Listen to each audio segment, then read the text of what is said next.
अस्सलाम वालेकुम दोस्तों, मेरा नाम है असीब शफकत और आप देख रहे हैं हंसी टीवी।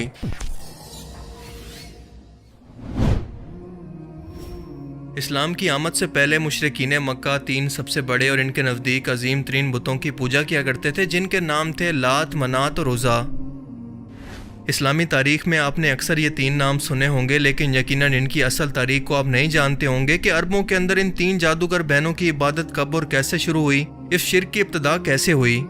फ़तह मक्का के बाद इन तीनों बहनों के बुतों को किस तरह से तबाह किया गया और हज़रत खालिद बिन वलीद को रसूलुल्लाह सल्लल्लाहु अलैहि वसल्लम ने इन तीनों में से सबसे अहम और अरबों की सबसे मुक़द्दस बुत उज़ा को कत्ल करने के लिए क्यों भेजा था, और क्या सुल्तान महमूद गजनवी, जिन्होंने हिंदुस्तान पर सबसे ज़्यादा बार हमले किए और हिंदुओं के सबसे मुक़द्दस सोमनाथ बुत को तोड़ा, क्या ये असल में उसी उज़ा का बुत था जो अरब से हिंदुस्तान की सरजमीन पर पहुंचा था? आइए इस्लामी तारीख़ और रिवायात की रोशनी के अंदर इन अहम तरीन सवालों के जवाब जानने की कोशिश करते हैं। सबसे पहली बात आपके लिए जानना ज़रूरी है कि अरब के लोग मुशरिक थे, काफिर नहीं थे। यानी ये अल्लाह को मानते थे और खाना काबा का तवाफ भी करते थे, मगर साथ साथ इन बुतों को ये कहकर पूछते थे कि ये अल्लाह के यहाँ हमारी दुआएं पहुँचाने वाले हैं और हमारे और अल्लाह के दरमियान पैगाम पहुँचाने का काम करते हैं, इसलिए हम इनको खुश रखते हैं ताकि अल्लाह हमसे खुश रहे। जो आज भी बुत परस्तों का अकीदा है और इनकी ये लॉजिक आज तक कायम है। रसूलुल्लाह सल्लल्लाहु अलैहि वसल्लम के ऐलान नबूवत से पहले खाना काबा के अंदर 360 बुत रखे हुए थे, जिनमें सबसे पहले और बड़े बुत का नाम था हुबल, जिसे वो अल्लाह यानी खुदा की सूरत समझकर पूजते थे।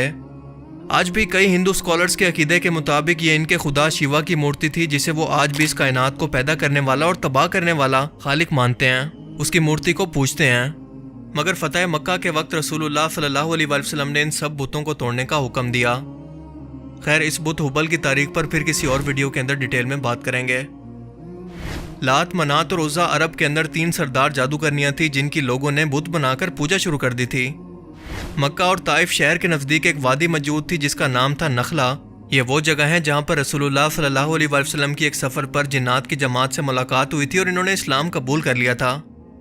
बिल्कुल इसी जगह पर तीन बड़े दरख्तों के नीचे उज़ा का मंदिर मौजूद था और कुरैश के लोग आसपास से यहाँ पर इकट्ठे होकर इस देवी की इबादत किया करते, अपने जानवरों की कुर्बानियाँ पेश किया करते और इस पर नजर और न्याज चढ़ाते, क्योंकि उज़ा को लात मनात के मुकाबले में ज़्यादा इज्जत और एहतराम दिया जाता था। और इन्हीं तीनों के बुत अरब में जगह जगह पर रखे हुए थे, यहाँ तक कि खाना काबा के अंदर भी इनके अलामती बुत रखे गए थे और तवाफ़े काबा के वक्त भी ये मुशरिकीन मक्का इनका नाम लिया करते। ये औरत शैतानी जिन्नात की मदद से अपने ही बुत से आवाज़ें निकाल लिया करती थी, जैसे इनकी दुआओं को सुन रही हो और जवाब देती हो। लोग इसे हुबल की बीवी भी कहा करते थे। जबकि लात देवी की इबादत खास तौर पर ताइफ शहर के कबीले बनु सकैफ के लोग किया करते थे और इसका मंदिर भी ताइफ के अंदर मौजूद था। इसे अमन, खुशहाली, मौसम और इंतकाम की देवी माना जाता था। मुसाफिर अपना सफ़र शुरू करने से पहले इससे अच्छे मौसम की दुआ किया करते और फतह मक्का के बाद रसूलुल्लाह सल्लल्लाहु अलैहि वसल्लम के हुक्म पर ताइफ के अंदर मौजूद इसके मंदिर को तबाह कर दिया गया। जबकि मन्नात को किस्मत, दौलत, वक्त और मौत की देवी माना जाता। मदीना में मौजूद औस, खजरज और इस तरह के दूसरे कबीले इसकी इबादत किया करते थे और एहतराम के तौर पर इन तीनों के बुत बनाते वक्त मनात को दरमियान में रखा करते, क्योंकि इनके मुताबिक वो उम्र में तीनों से सबसे बड़ी थी। फतह मक्का के बाद रसूलुल्लाह सल्लल्लाहु अलैहि वसल्लम ने हज़रत साद बिन ज़ैद रज़ियल्लाहु तआला अन्हु की क़यादत के अंदर 20 घुड़सवारों को मदीना के दरमियान मौजूद वादी कुदैम के अंदर भेजा, जहाँ पर मनात का सबसे बड़ा मंदिर मौजूद था। ये लोग जब यहाँ पर पहुंचे तो एक स्याह-फाम औरत जिसके बाल बिखरे थे और वो बराना थी, इनके सामने नमूदार हुई। वो रो रही थी और अपना सीना पीट रही थी ताकि मुसलमान इससे दहशत खाकर वापस चले जाएं। मगर साद बिन ज़ैद ने इसको कत्ल करके इस मंदिर को मस्मार कर दिया। जबकि उज़ा को ताकत, हिफाजत, औलाद, हुस्न, जज्बात और मोहब्बत की देवी माना जाता था। कुरैश मक्का जंग के अंदर भी इसी को मदद के लिए ताकत के तौर पर पुकारा करते थे, यहाँ तक कि जब गज़वा बदर और गज़वा ओहद के अंदर जब मुसलमान एक अल्लाह को पुकार रहे थे तो मुशरिकीन मक्का हुबल और उज़ा को पुकार रहे थे। ये लोग उज़ा से मोहब्बत की वजह से अपने बच्चों के नाम तक इसके नाम पर रखा करते थे। मिसाल के तौर पर अब्दुल उज़ा यानी उज़ा का गुलाम। इस देवी का निशान 3 दरख्त थे जो कि एक साथ वादी नखला के अंदर मौजूद थे और ये जिंदा औरत थी जिसके कब्जे के अंदर शैतानी जिन्नात थे जो इसके मुजस्मे में दाखिल होकर आवाज़ें निकाला करते थे ताकि लोगों को इस पर यकीन आ जाए। अरब के मशहूर और बड़े कबीले बनु कुरैश, बनु सुलैम, बनु गतफान, बनु खोजान, बनु सकैफ और बनु किनाना इसकी इबादत किया करते। इसका एक बुत काबा के अंदर भी मौजूद था जहाँ पर लोग इसकी ज़ियारत के लिए आया करते और यहाँ पर भी अपने जानवरों की कुर्बानी और नजराने पेश किया करते।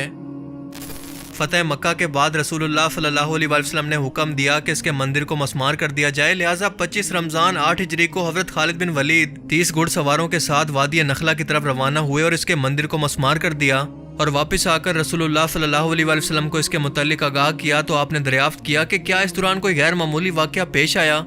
حضرت خالد بن ولید نے جواب دیا کہ نہیں، ایسا کچھ نہیں ہوا۔ تو آپ صلی اللہ علیہ وسلم نے فرمایا کہ واپس جاؤ، تم نے ابھی اس کے مندر کو نہیں توڑا۔ حضرت خالد بن ولید واپس گئے اور کافی محنت کے بعد آخر 3 درختوں کی نشانی والے اس مندر کو وادی نخلا کے اندر تلاش کر لیا، اور اسی دوران ایک عورت چیختی چلاتی سامنے آئی جو کہ برہنہ تھی اور اس کے بال بکھرے تھے، یہ خود عزا تھی۔ مندر کے مجاور نے شور مچانا شروع کر دیا اور عزا کو ترغیب دی کہ وہ خالد بن ولید پر حملہ کر کے ان کو ختم کر دے، کیونکہ اگر وہ ایسا نہ کر پائی تو اس کا وجود ہمیشہ کے لیے مٹ جائے گا۔ مگر خالد بن ولید رضی اللہ تعالیٰ عنہ نے تلوار سے ان دونوں کو جہنم واصل کر دیا اور واپس آ کر تمام واقعہ رسول اللہ صلی اللہ علیہ وسلم کو بیان کیا تو آپ نے فرمایا کہ ہاں وہ عزا تھی جو جہنم واصل ہوئی، اور اب قیامت تک عرب سرزمین پر اس کی کبھی پوجا نہیں ہوگی۔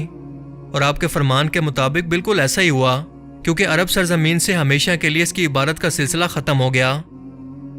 کچھ مورخین کا ماننا ہے کہ فتح مکہ کے موقع پر عزا کے بت کو مشرکین مکہ نے بہت رافداری کے ساتھ عرب سے نکال کر ہندوستان کی سرزمین کی طرف روانہ کر دیا، جسے آج کے موجودہ ہندوستان کے اسٹیٹ گجرات پہنچا دیا گیا، اور جہاں سے اسے سومناتھ کے ایک مندر میں پہنچا دیا گیا، اور سلطان محمود غزنوی نے اسی مقصد کے لیے سومناتھ کے اس مندر پر حملہ کر کے عزا کے اس بت کو توڑ دیا تھا۔ حالانکہ مندر کے پجاریوں نے اس کے بدلے میں سونا، چاندی اور بے تحاشا دولت کی آفر کی تھی کہ صرف اس ایک بت کو چھوڑ دو اور باقی سب دولت لے لو، لیکن اکثر تاریخ دان اس کا انکار کرتے ہیں کیونکہ ہمارے پاس مستند تاریخی روایت اس سے متعلق موجود نہیں ہے، لہٰذا اسے کنفرم کرنا ممکن نہیں۔ اللہ تعالیٰ نے قرآن کریم کی سورہ نجم کے اندر ان تینوں بتوں کا ذکر فرمایا۔ ان تینوں دیویوں کی عبادت کا سلسلہ اس وقت شروع ہوا جب مشرکین مکہ نے فرشتوں کو پہلے خدا کی بیٹیاں کہنا شروع کیا کہ بیٹیاں کیونکہ لاڈلیاں ہوتی ہیں اور ان کے پاس اختیارات ہوتے ہیں، ہر ایک فرشتہ کیونکہ ہر ایک نئے کام پر مامور ہے تو یہ اللہ کے ہاں ہماری سفارش کریں گی، اور اسی سے ہوتے ہوتے انہیں باقاعدہ خدا کا درجہ دے دیا گیا۔ اصل میں بت پرستی کا آغاز انہی بدعت اور گمراہیوں سے ہوتا ہے، کیونکہ شیطان کا روز اول سے ہی اللہ تعالیٰ سے یہ وعدہ ہے کہ وہ انسان کو گمراہ کر کے شرک و بت پرستی کے اندر مبتلا کرے گا، اور اللہ نے انسانوں کی آزمائش کے لیے شیطان کو یہ اختیارات دے رکھے ہیں، اور اسی لیے بت پرستی کی شروعات حضرت آدم علیہ السلام کے بیٹے قابیل نے شروع کر دی تھی جب اس نے حابیل اپنے بھائی کو قتل کیا، اور آدم علیہ السلام نے اللہ کے حکم پر اسے دھتکار کر اس سے لا تعلقی کا اعلان کر دیا۔ تب یہ اور اس کی اولاد نے شیطان کے بہکاوے میں آ کر بت پرستی کے اندر مبتلا ہو گئے، اور تاریخ میں جب بھی کسی پیغمبر کی تعلیمات کو بھلا دیا گیا یا پھر اس کو بدلنے کی کوشش کی گئی تو یہ بت پرستی پھر سے گمراہی کی صورت میں واپس آ گئی، مگر عرب کی سرزمین سے رسول اللہ نے اس کا ہمیشہ کے لیے فتح مکہ کے موقع پر خاتمہ فرما دیا، مگر باقی دنیا کے اندر بتوں کی پوجا، قبر پرستی اور شرک کی صورت میں ہماری نظروں کے سامنے موجود ہے۔ اللہ تعالیٰ سے دعا ہے کہ ایسے لوگوں کو ہدایت دے اور ہمیں بھی سمجھنے اور نیک عمل کرنے کی توفیق عطا فرمائے، آمین۔